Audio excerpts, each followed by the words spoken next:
The developmental model of intercultural sensitivity was created by Dr. Milan Binet as framework to explain how people experience and engage cultural difference.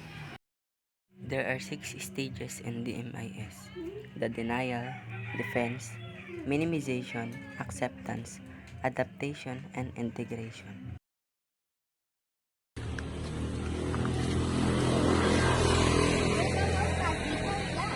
Oh, very nice speaking. Hello, Cassie. We are preparing something to eat. Let's go. Denial does not recognize the cultural differences. Mana po.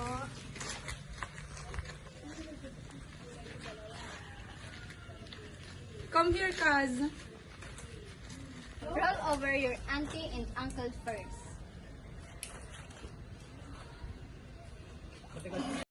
Defense, intimidated.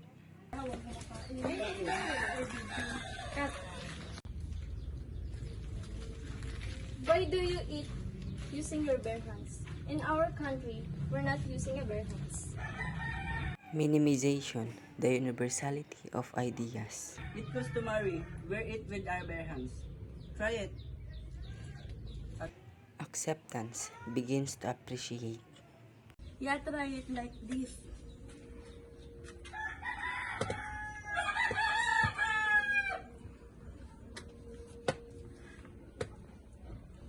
Yes, it's good to eat up using your bare hands. Adaptation, open to world view. It's really good to eat with your hand when your whole family created together. Is that Sander? Yes, that's right. Integration, go beyond own culture.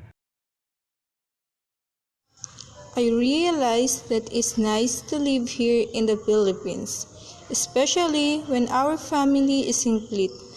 Thanks for taking care of me, Anne and Estelle.